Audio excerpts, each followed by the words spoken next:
High, welcome to Insight, another day another episode. আজকে আমরা English ল্যাঙ্গুয়েজের লেটার এবং অ্যালফাবেট নিয়ে আলোচনা করব। যে কোনো ভাষায় কথাবার্তা বলার জন্যে বা কথোপকথন করার জন্যে আমরা মুখে কিছু উচ্চারণ করতে হয়, যেটাকে আমরা সাউন্ড বা স্পিচ বা ধ্বনি বলি।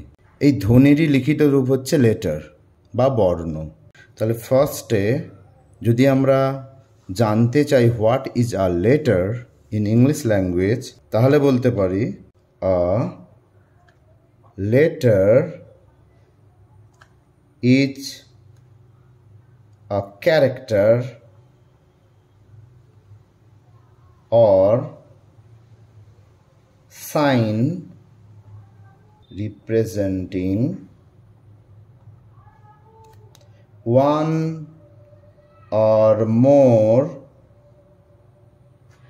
of the sounds used in speech।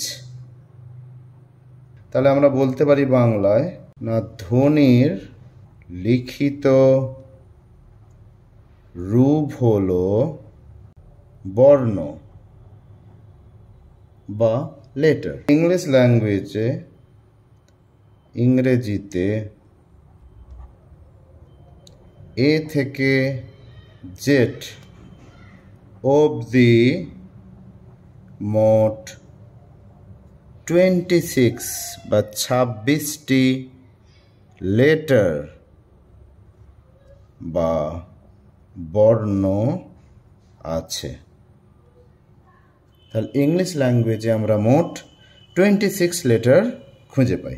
তাহলে এ থেকে জেড অবধি প্রত্যেককে আলাদা আলাদা করে আমরা লেটার বা বাংলায় বর্ণ হিসেবে গণ্য করি। তাহলে এক্সাম্পল যদি বলে, give an example of letter, কি হবে? এ লিখতে পারি, A is a letter, B is a letter, M is a letter, Z. তাহলে প্রত্যেকটা আলাদা আলাদা করে আমরা লেটারকে ইউজ করতে পারি। এই যে এ, বি, এম, জেড ইত্যাদি আমরা লিখছি, এদের প্রত্যেকে আলাদা আলাদা করে লেটার বলা হয়। এখন আমরা দেখব লেটার্সের ফাংশন কি। What is the function of a letter? Actually letters make words. বর্ণরা একসঙ্গে মিলিত হয়ে শব্দ গঠন করে, এটাই প্রধান কাজ। এখন আমরা অ্যালফাবেট সম্বন্ধে আলোচনা করব। What is an alphabet? An alphabet is the complete set of letters. ব্যাপারটা কি হলো না, বর্ণমালা মানে হচ্ছে, তাহলে বর্ণমালা ব্যাপারটা কি? বর্ণমালা হলো ইংরেজিতে এ থেকে জেড অবধি 26টি বর্ণের সমষ্টি।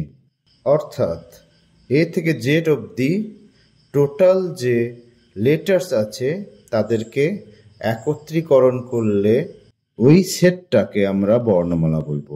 An alphabet is the complete set of letters. A থেকে জেড অবধি যে কোনো একটা লেটার যদি বের করে নিই, তাহলে কিন্তু ওটাকে বর্ণমালা বা অ্যালফাবেট বলা যাবে না। তাহলে এটাই হচ্ছে basic difference between letter and alphabet. তাহলে এটা ছিল আজকে লেটার এবং অ্যালফাবেট সম্বন্ধে discussion. Hope it will benefit you, hope it will help you. See you in next episode. See you soon.